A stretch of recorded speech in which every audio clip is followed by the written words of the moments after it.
Good evening, Tony Pace. Good evening to yourself. Hello. Thank you so much for talking to Bayloric TV. Yeah, no problem. It's great. It's great. Thank you. It's been a long time coming, but finally we've got Tony the Snake Pace with us tonight. So Tony, for those of us who don't know who Tony Pace is, tell us who you are in terms of your record and what division you fight in.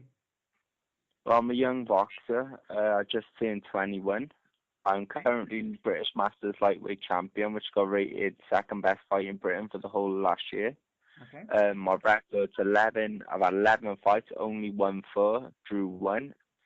But I've had a tough career. Enjoyed it throughout, though. I've been brought up the hard way, do you know what I mean? But I'm really enjoying it. Yeah. See, one of the things I heard recently said about you is that you're the Welsh Oturageti. Yeah, that's what they say. So how do you feel about yeah. that?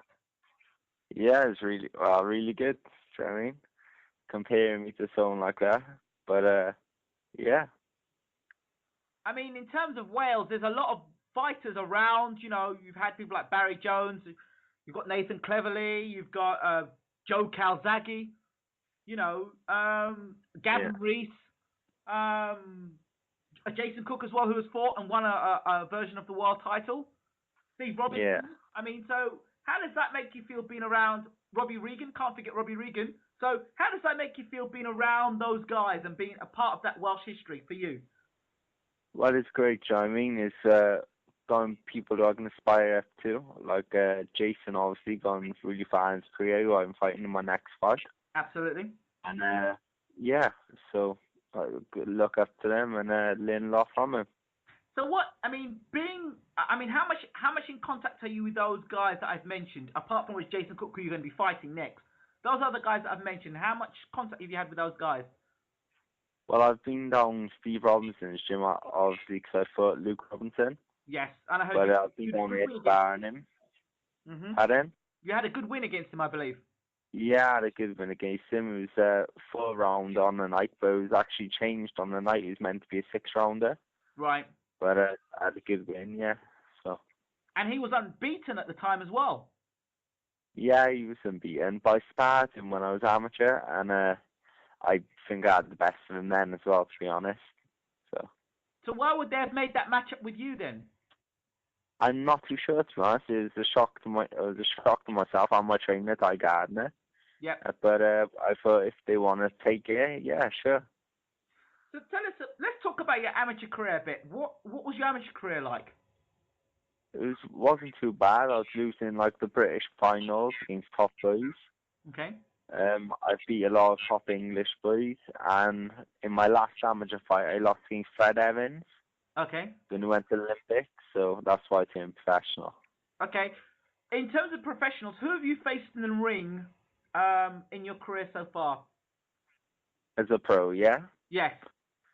Okay, I faced Ronnie Heffron. Yes. Who fought... Joe Hugh. Yes. What's that, sorry? Joe Hugh. Vassell, right? Heffron. Yeah, he got stopped against Vassell, didn't he? Yes. Yeah. But, yeah, well, I've faced a lot of top prospects, do you know what I mean, in their backyard as well, so, yeah. I mean, why in your career did you get, you're a young man, 21 years old, and you're in such hard fights, and, you know, fight of the year, one of the best fights of the year, which you were in. I mean, why have you been matched so hard? Is there a reason why you've gone down that pathway and not gone down the soft pathway of having a record of like 20 fights and not fought anybody? Was that a decision that you personally made? Was that a management decision? Tell us about it. Well, it was a bit of both, to be honest, between me and Di Gardner. Okay. Because, like, the people who protect the record, they normally, like, get beat when they're so good. Yeah. Where it goes to show Lance Sheehan and Luke Robinson. Lance Sheehan was 6-0.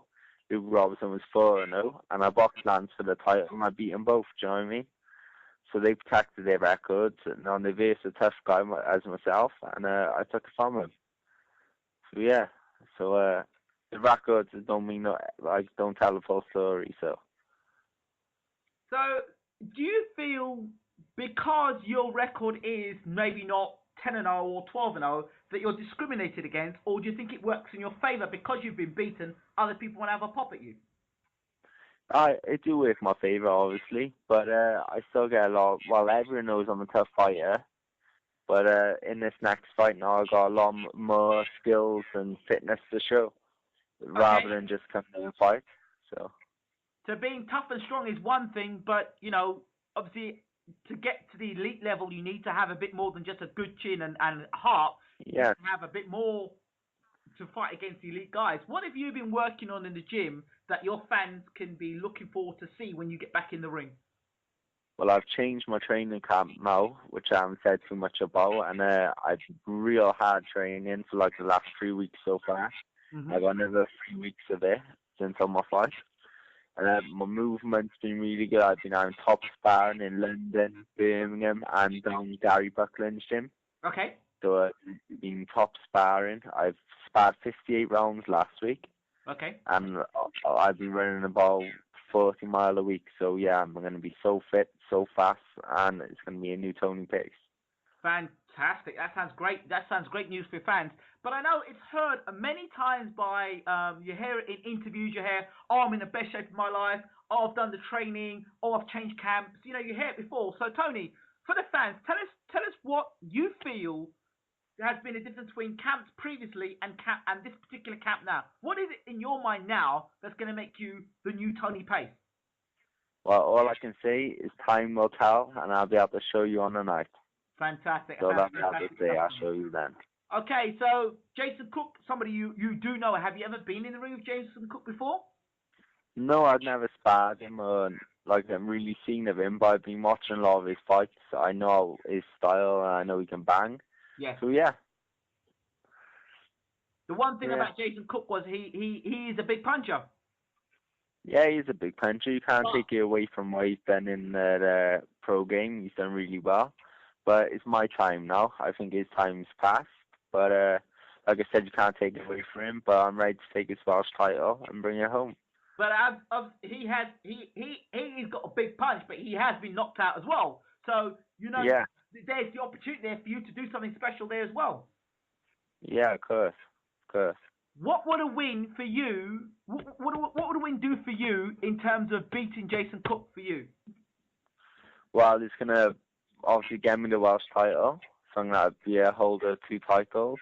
It's going to push me up higher in the rankings. It's going to be a good step in my career saying I beat Jason Cook. Mm-hmm. And it's going to just be a world of good for me and my career. So yeah. What does it feel like being a lightweight, a champion?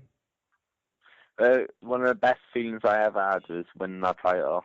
When I come out of that ring lifting my hands and all my fans coming around me, it was such a great feeling. You can't beat it. So from being from being the opposite side of being in a person that's lost a fight to being a fighter that's won a fight, what's that feeling on the opposite side where you're the guy who at the end of the fight, because it's so often you see at the end of the fight when the losing corner, they don't focus on the losing corner unless the guy's been badly hurt. They go straight across the guy who's won the fight, and the camera's all in his face, and he's got the belt in his ear and his hands, and he's got his arms aloft, and all the cameras around him. What does that feel like in that corner when you've lost a bout? What does that feel like for you? Well, of course, it's devastating. Do you know what I mean? You work so hard for that fight. You train so hard for that fight, and you don't get the decision. But so obviously it's devastating for all boxers losing for title fights. But yeah, you just gotta pull yourself together, crack on and go on your new camp. I know that. Go ahead.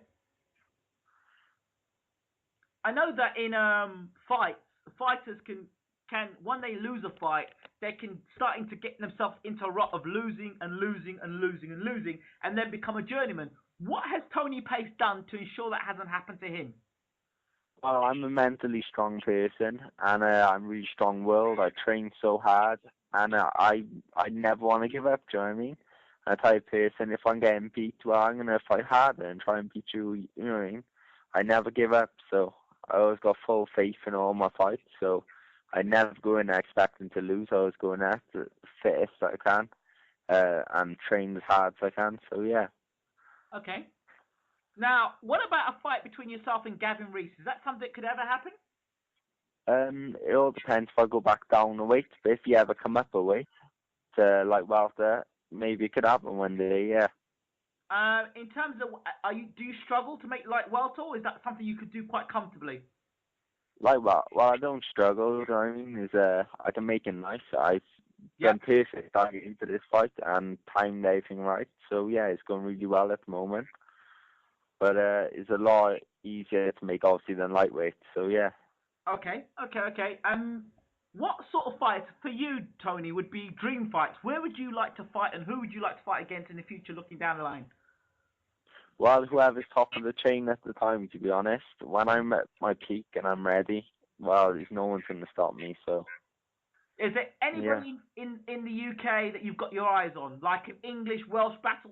Is there anybody there that you'd like to have your eyes on? No, just like I said, whoever got a belt at the time when I'm going in for him, well, they better. Well, if they haven't trained hard, they're gonna lose. So yeah. In terms of negotiating for fights, is it easier for you to get fights because you've got a few losses on your record, or is it harder to negotiate fights because you're still a bit of an unknown threat? Uh, it's quite hard. It's hard to get a fight at the moment Hmm. because obviously people are not going to be a tough fight. And all they want to do is protect their record. Right. But in some ways, that's a good thing. 'Cause I know they're scared, to be honest, to fight me just in case they lose. Hmm. But other ways it's hard then because I don't get a fight. So. So, how did this fight come about, yourself and Jason Cook? Well, it's a big stir up about it on social media sites with Twitter and Facebook, and a lot of my fans are tweeting it, Eddie Hearn. Yeah. And lucky enough, Eddie Hearn put it on the bill. And we had a big poll on Boxing World's website. Okay. I think out of 200 votes, we had like 150. So Right. it was what the Welsh fans and every other fan wanted to see. Right. Is this a rivalry? Is there a bit of banter between? Because I didn't read the Twitter between yourself and Cook. So what's the whole thing between yourself and Cook? Is there any like a bad blood thing, or is it just like a rivalry because you're both Welsh, or what's the backstory between yourself and Cook? No, it's nothing here. We're just both tough fighters. Obviously, it's Jason's last fight, and he wants a real tough fight for it. So we're both kind of battle it out. And people are saying it's going to be like the Gatti vs. Ward fight. So, you know, I mean, everyone's going to want to watch it. There's no rivalry. We get on fine, me and Jason, but on the night in the ring, it's a totally different game. So, yeah. Well, you have youth on your side at 21, and of course, Cook has got experience. What do you think Yeah. that Cook, for you? What do you think Cook that brings to the fight apart from the big punch? What else do you think Cook brings to the table for you for this fight? And where do you think that you could have the upper hand in this fight? Well, obviously, Jason's going to be really fit as his last fight, and that's what I'm expecting, and come out really strong and fit. He had a good amateur pedigree, so obviously he's going to be skilled as well. But I just think I'm going to do it on a night that I'm so fit. Like I said, fittest I've ever been with this new camp. I've done all around sparring. I've done everything I needed to. I still got a couple of weeks to go, so I'm feeling excellent for the fight. Tell us in terms of sparring, who have you been sparring with? Danny Murphy, who's currently 5-0 welterweight. Okay. Yeah, and I've been up Birmingham sparring Sam Eggington, Okay. who's currently Midlands champion, British Masters champion. I think he's welterweight or light middle. Right. And Gary Butland. So I've done real tough sparring so far. So yeah. So what was it, do you think, that made the change for you to be in the camp that you are, to make the new camp that you've got? What was it that triggered that decision?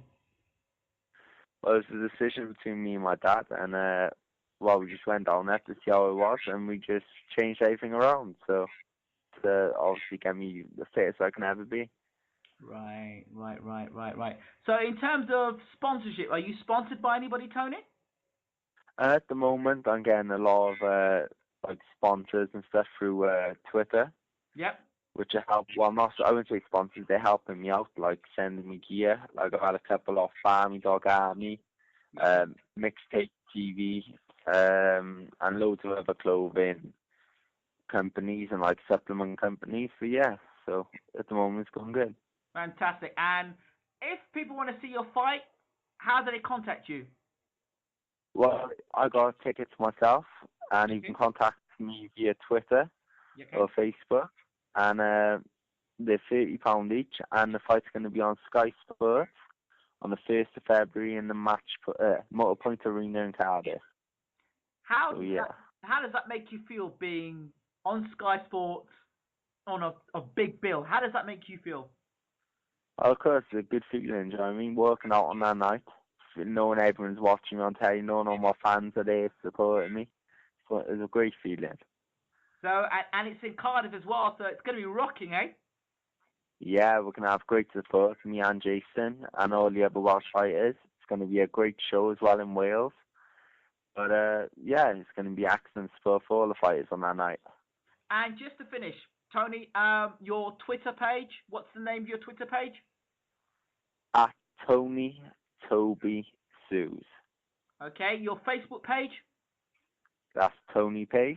And I also got a website as well, Okay. www.tonysnake.pace.com. Tony Pace. Do you have a message for your fans before we finish? Yep, everyone keep your eyes out for the fight and come and watch it. I got a lot to show you. Let's get it on. Tony Pace, it's been a pleasure talking with you, and thank you so much for talking to Bayloric TV, and good luck in your big fight. Alright, thank you. All the best.